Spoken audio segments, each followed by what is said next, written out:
Hello friend, good morning, જય શ્રી કૃષ્ણ. કેમ છો બધા? આઈ હોપ બધા મજામાં જશો.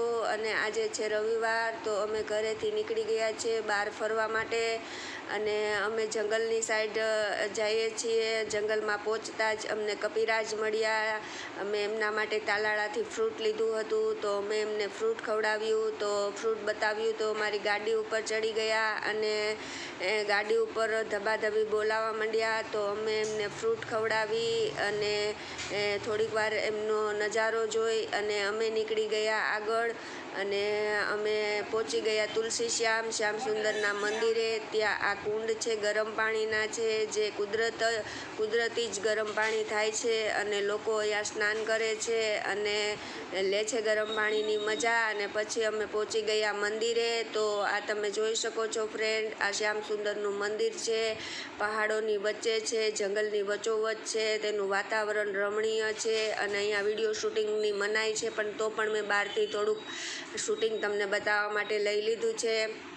અને તમે જોઈ શકો છો ફ્રેન્ડ, ચારેકોર વરસાદ ધોધમાર પડે છે. અને અમે મંદિરે દર્શન કરી અને થોડીક વાર બેઠા ત્યાં. અને પછી અમે નીકળી ગયા આગળ સીડી ચડવા માટે, જ્યાં આ ઉપર ટેકરી ઉપર મંદિર છે, પણ વરસાદ રહેતો જ નથી, તો અમે ત્યાં જઈ ન શક્યા. અને આ બહારથી મંદિર કંઈક આવું દેખાય છે. અને તમે જોઈ શકો છો ફ્રેન્ડ વિડીયામાં કે વરસાદ પણ ધોધમાર ચાલુ છે, ગાજ વીજ સાથે વરસાદ ચાલુ છે. ક્યાંય પણ જઈ શકાય તેમ નથી. એટલે અમે ભોજનાલયમાં બેઠા. આ છે ભોજનાલયનો પ્રવેશ દ્વાર. અહીંયા અમે થોડીક વાર બેઠા, વરસાદ રોકવાની રાહે અમે અહીંયા બેઠા થોડીક વાર. અને પછી અમે નીકળી ગયા આગળ. તો અમને મંદિરની બાજુમાં જ એક સાબર જોવા મળ્યું, જે આરામથી તેમનો ચારો ચરતું હતું. અને અમે થોડીક વાર એમને નજારો જોયો અને પછી અમે નીકળી ગયા આગળ.